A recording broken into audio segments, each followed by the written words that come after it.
ቅዱስ ሚካኤል እንኳን ለስጋችን ቀርቶ ለነፍሳችን የሚተርፍ ታላቅ መልአክ ሰው ወዶ መሰለ ሚካኤልን እርዳኝ የሚለው እስራኤልን ሲራዳ ስለተመለከተ እኮ ነው ሰው ወዶ መሰለ እንዴ ሚካኤልን እንኳን ማብላትና መታደግ ቀርቶ የእግዚአብሔርን መንግስት አውርሰኝ ብለን እኛ ሚካኤልን ልጠይቀዋለን ሚካኤልን ሰው እኮ ወዶ አይደለም በነገራችን ላይ ሁሉንም ነገር የሚለምን ኢያሱ ጋር ስትሄዱ ጠላቶቹን ድል የሚያደርግ ሰይፍ ይዞ ቆሞ እንዳትፈራ እንዳትደነግጥ ብሎ የሚናገር መልአክ ሆኖ ታገኙታላችሁ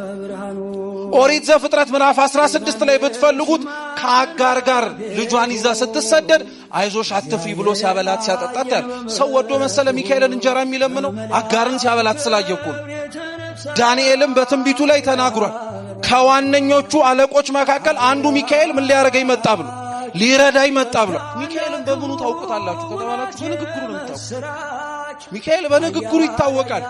ከእግዚአብሔር የሚያቀርብ